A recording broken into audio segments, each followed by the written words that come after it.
What if everything you thought you knew about Erika Kirk was only the surface and the truth hiding underneath is far darker? New Romanian documents have just emerged, and they expose a timeline that completely changes the story of what Erika was really doing before Charlie. For months, rumors swirled, questions went unanswered, and key details were brushed aside as conspiracy. But these documents don't speculate, they document. Names, dates, financial trails, travel records, and communications that were never meant to see the light of day are now forcing investigators to reopen doors many believed were permanently closed. What makes this revelation so disturbing isn't just what Erika allegedly did, it's how early it started and how carefully it was concealed. While the public narrative painted one version of events, Romanian records suggest a parallel reality operating in silence, cross borders, long before Charlie ever entered the picture. And if these findings are accurate, then some of the most critical moments we were told were coincidental may have been calculated from the very beginning. This isn't just a scandal, it's a warning. Because once you see what these documents reveal, it becomes impossible to ignore one chilling question. Was this situation ever accidental at all? Or was it planned far earlier than anyone dared to imagine?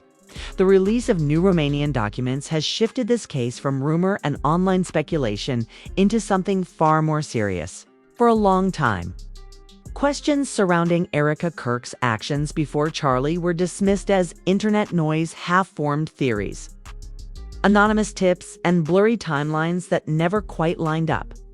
But what these newly surfaced records suggest is that the confusion wasn't accidental. According to the documents, there was an entire period of Erika's life that unfolded quietly, deliberately, and almost completely outside public view, raising concerns about what was happening long before the events. Everyone now focuses on to understand why these documents matter. It's important to look at when they originate. The records date back months, some even more than a year before Charlie entered the story in any visible way. Immigration logs, financial filings, and local administrative paperwork in Romania allegedly show Erika's name appearing repeatedly in contexts that don't align with the version of events previously presented.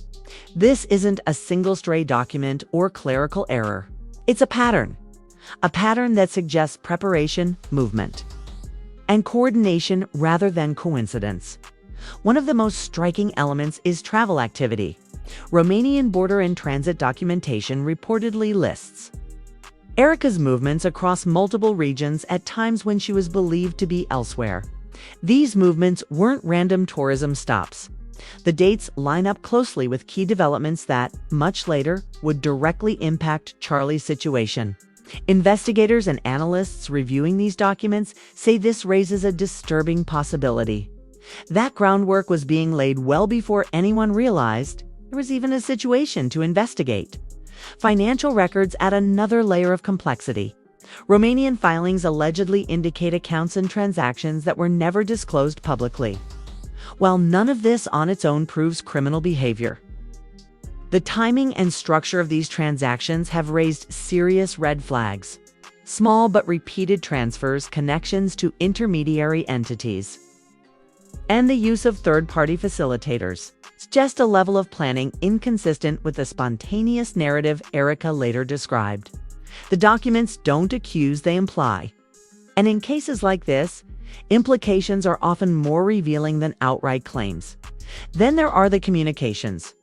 According to summaries tied to the Romanian documents, Erika was in contact with individuals who had no apparent connection to her publicly known life at the time.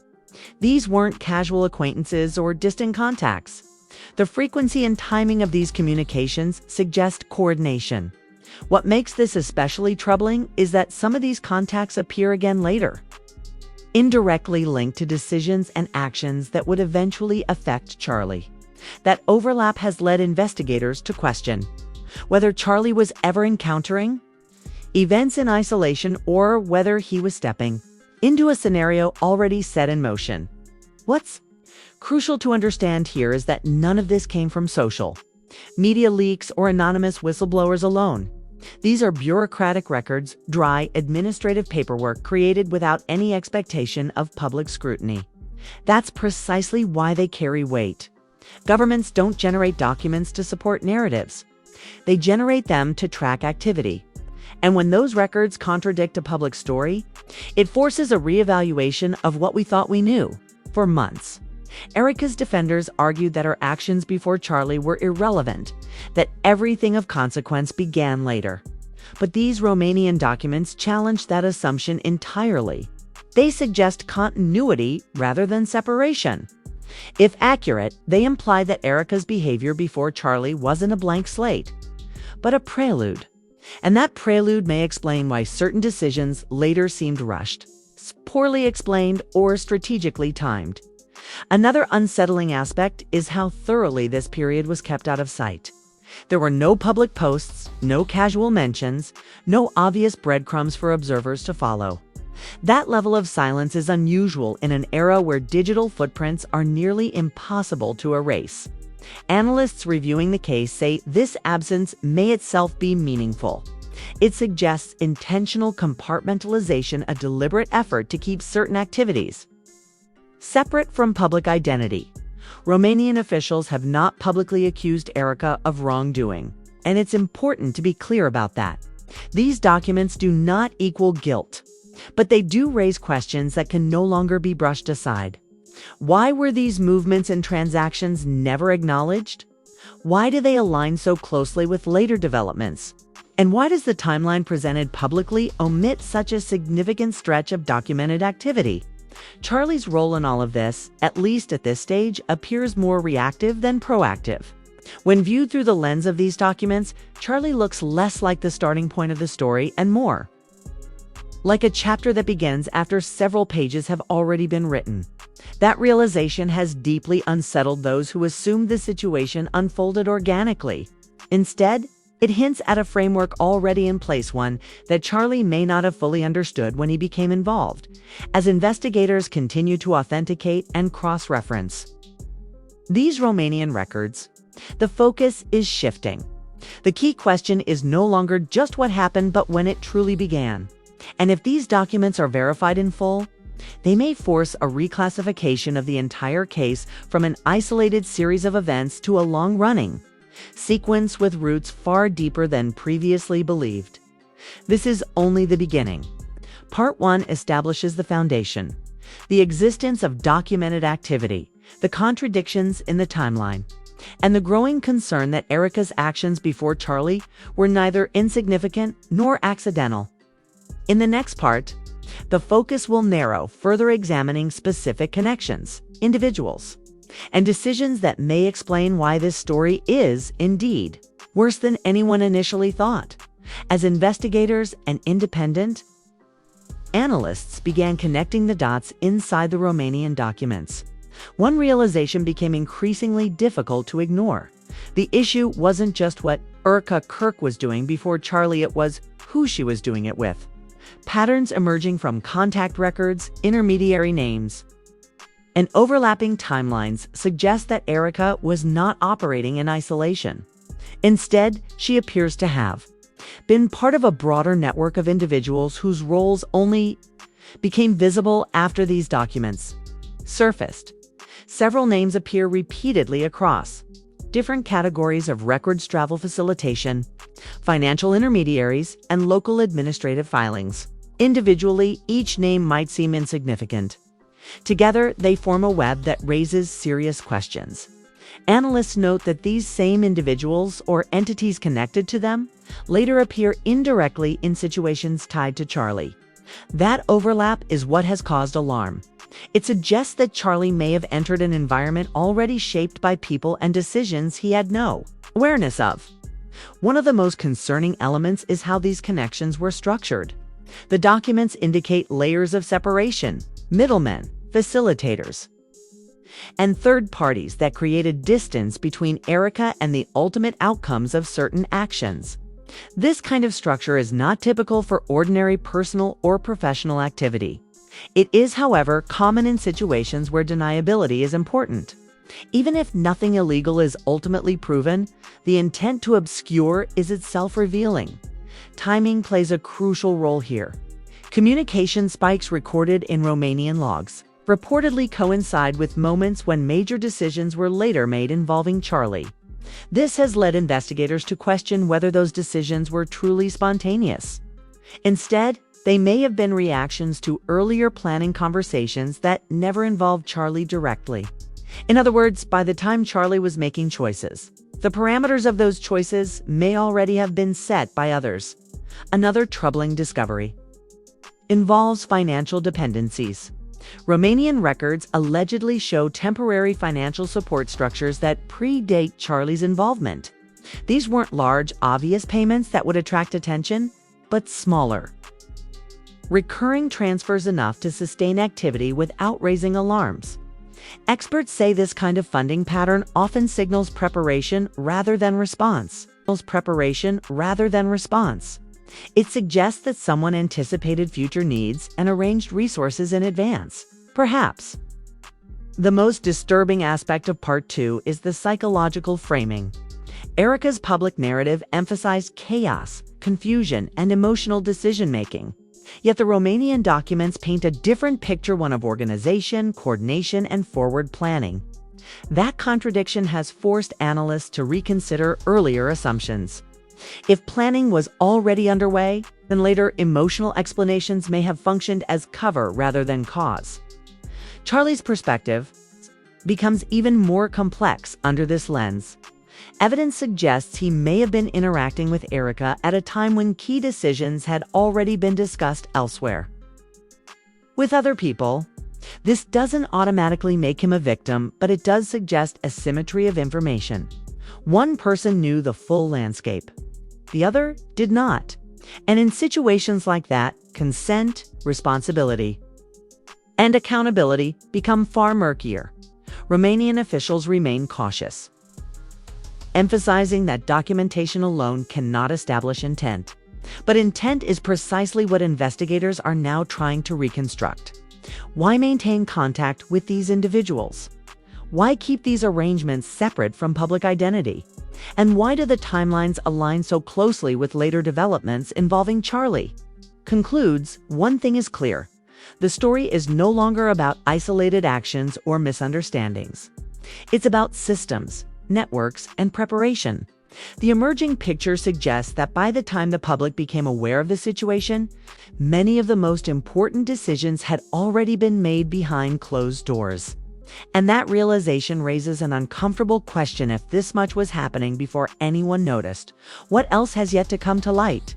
By the time the Romanian documents began circulating among investigators, journalists, and legal analysts, the conversation had fundamentally changed.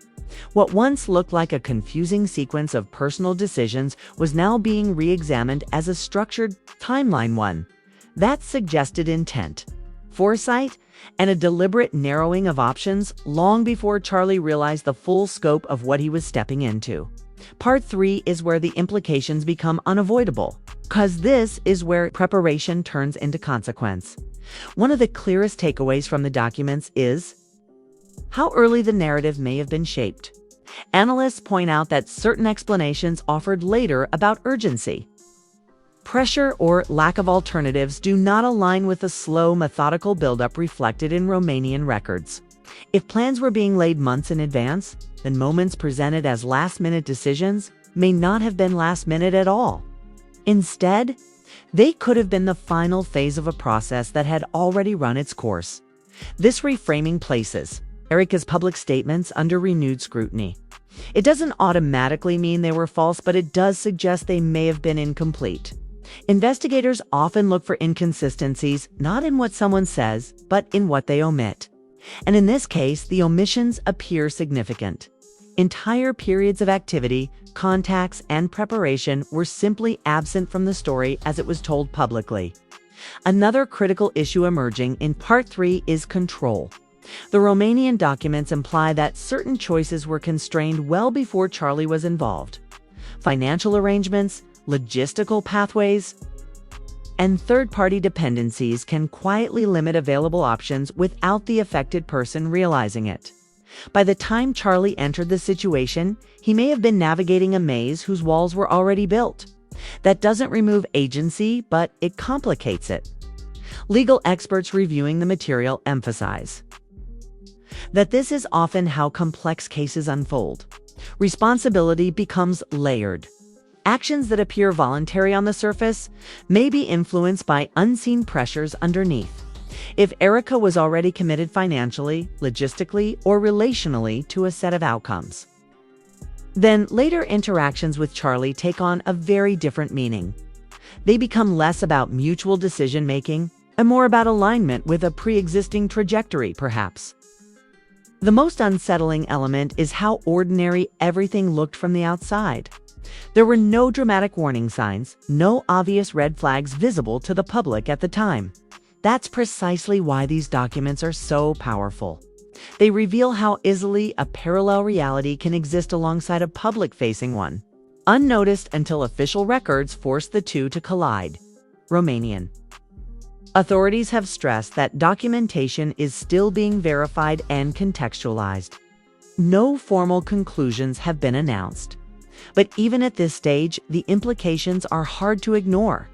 If these records hold up, they suggest that the central question of the case is not simply what went wrong, but who knew what and when. That question has legal, ethical, and emotional consequences for everyone involved. For Charlie, this recontextualization may be the most difficult part. Situations that once seemed confusing or emotionally charged may now appear strategic in hindsight. Trust once broken. It's hard to rebuild, especially when it's revealed that critical information may never have been shared in the first place. Whether Charlie was misled intentionally or simply kept in the dark remains an open question. But the imbalance of knowledge is undeniable. As Part 3 closes, one reality stands out. This story did not begin where the public thought it did. The Romanian documents suggest a long prelude, quiet, bureaucratic, and meticulously recorded. And while documents don't tell us everything, they do tell us enough to know that this situation is far more complex and potentially far more troubling than initially believed. What happens next depends on verification, investigation, and accountability. But one thing is certain: the illusion of simplicity is gone. The case has entered a phase where timelines matter, preparation matters, and silence itself has become evidence. And for those following this story closely, the lingering question remains: if this much was hidden in plain sight, what truths are still waiting to be uncovered? The revelations from these Romanian documents are only the beginning, and they demand attention. If you've been following Erika Kirk and Charlie's story, now is the moment to look beyond headlines, rumors, and social media speculation. This isn't just a matter of personal drama.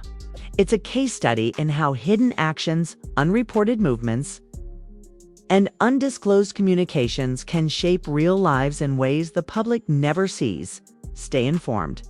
Follow credible updates from investigators, journalists, and legal analysts who are reviewing these documents carefully. Don't rely solely on hearsay or social media chatter. Context and verification are everything. Engage critically. Ask the questions that matter. What does this timeline really reveal? How do unseen networks influence public narratives? And what lessons can we learn about accountability, transparency, and the information we accept as truth? Share responsibly.